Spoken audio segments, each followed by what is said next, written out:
आरुषि एक मध्यम वर्गीय परिवार से थी जिसने अपनी स्नातक की पढ़ाई पूरी कर ली थी और अब वो अपने घर पर ही छोटे बच्चे को ट्यूशन पढ़ाती थी। आरुषि का रंग गोरा था और वह दिखने में बिल्कुल गुड़िया की तरह थी। आरुषि के माता पिता उसकी शादी के लिए एक अच्छे लड़के की तलाश कर रहे थे। तभी आरुषि के मामा एक लड़के के बारे में बताते हैं। वो कहते हैं कि लड़का का नाम राहुल है। वह किसी कंपनी में मैनेजर के पद पर है और महीने के 70,000 कमाता है।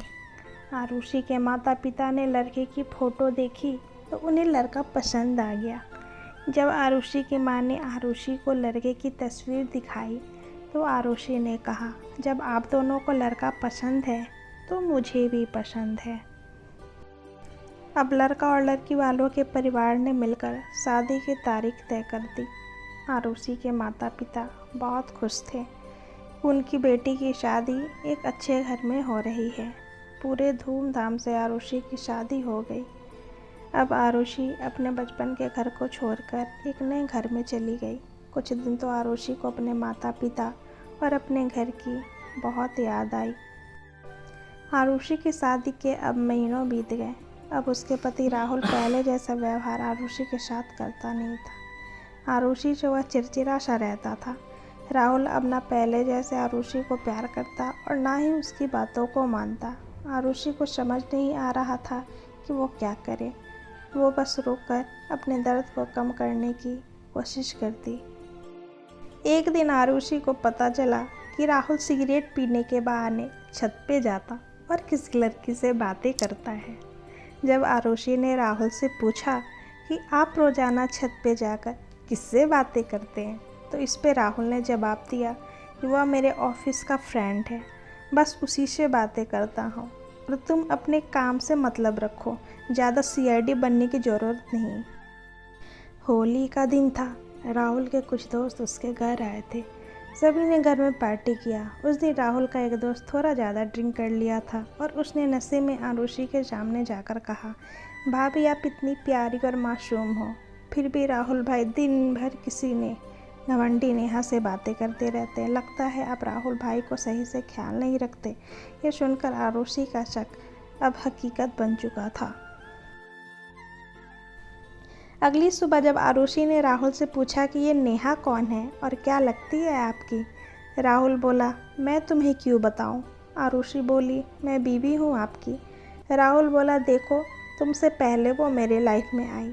आरुषि, तो फिर मुझसे शादी क्यों किया। राहुल बोला, बस तुम अच्छी लगी इसलिए शादी कर लिया।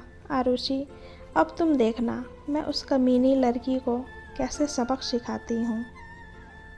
नेहा को कब आरुषि ने कामनी कहा तो राहुल ने गुस्से में आरुषि को बहुत मारा, उसे कमरे में बंद कर दिया।